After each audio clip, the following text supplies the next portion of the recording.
Joe, you did such a great job. You answered every question. You knew all the facts. Anderson, this was a game-changing debate in the sense that right now, as we speak, there is a deep, a wide, and a very aggressive panic in the Democratic Party. I, too, was on the phone throughout much of the debate with Obama world people, with Democrats, with people who are political operatives, with campaign operatives. My phone really never stopped buzzing throughout. And the universal reaction was somewhere approaching panic. Among the feedback I got from one elected official who said, that's his performance after 5 days at Camp David? That's after rest? Making sure that we're able to make every single solitary person eligible for what I've been able to do with the COVID, with dealing with everything we have to do with, look, if we finally beat Medicare. The people who were texting with me were very concerned about President Biden seeming extremely feeble, seeming extremely weak. What I'm going to do is fix the tax system. For example, we have 1,000 trillionaires in America. I mean, billionaires. I got my handicap, which when I was vice president, down to a 6. Joe Biden's job was to reassure them tonight. His job was to calm his party, to make them feel that, yes, I can do this. I have 4 more years in me. I have the ability and the stamina and the strength to do 4 more years. He did not do that.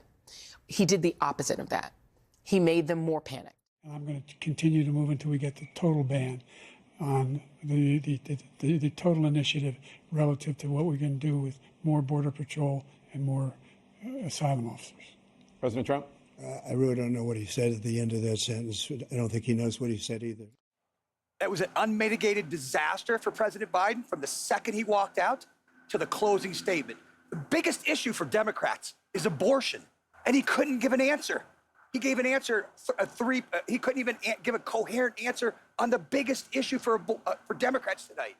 He never fired people. I've never seen him fire anybody. I did fire a lot. I fired Comey because he was no good. I fired a lot of the top people at the FBI, drained the swamp. They were no good. This guy hasn't fired anybody. He's the worst president in the history of our country. He's destroyed our country. So if you're a Democratic voter, if you're somebody who's going to vote for this party, and now you're confused because you hear your party leaders are concerned as well, walk our viewers through what potentially could or could not happen.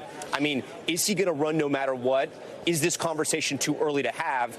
And is there a process in place where Democrats can get together? And if he's not their guy, is there enough time to find somebody else? It involves party strategists, it involves elected officials, it involves fundraisers. And they're having conversations about the president's performance, which they think was dismal, which they think will hurt other people down the party in the ticket. And they're having conversations about what they should do about it. Some of those conversations include, should we go to the White House and ask the president to step aside? Other of the conversations are about, should prominent Democrats go public with that call?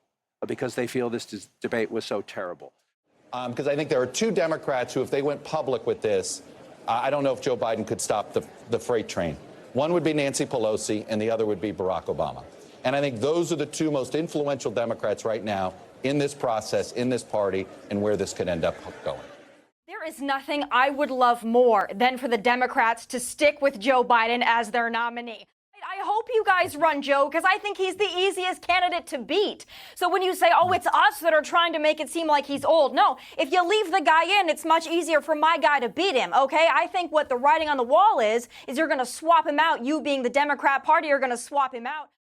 He did not do well at all, and he's doing the best that he can. But he had a test to meet tonight to restore confidence of the country and of the base, and he failed to do that. And I think there's a lot of people who are going to want to see him consider taking a different course now. We're still far from our convention, and there is time for this party to figure out a different way forward if he will allow us to do that. But that was not what we needed from Joe Biden, and it's personally painful for a lot of people. It's not just panic, it's pain of what we saw tonight. You go to who should replace him. Yeah. First of all, anyone. Give me any random Democratic governor that you pull out of a hat, and that person will have 10-point higher. But who's the best? Who's the best Joe potential? Biden, and will have a great chance at beating Donald Trump. I have a feeling we're going to see more polling on this, and we're going to see that number even higher. But the panic level, particularly among elected Democrats who have to share the ballot with him, there's a full-on panic tonight. Maybe they'll get calmed down in the morning. I've heard from leading Democrats across the United States, elected governors, congressmen, who are texting me and saying, I'm worried I'm going to lose if Joe Biden's at the top of the ticket. Timing of this debate was always that, oh, this is intriguing. The Biden campaign wants a debate before you pass the last exit for gas, meaning before the Democratic convention.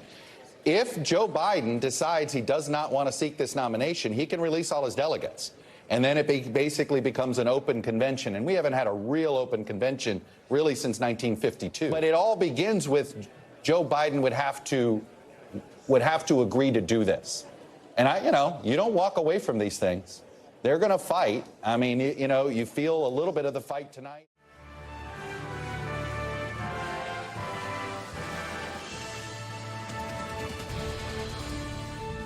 President Xi of China, Kim Jong-un of North Korea, all of these, Putin, they don't respect him, and he's going to drive us into World War III. The reason I'm here is he's so bad as a president that I'm going to make America great again.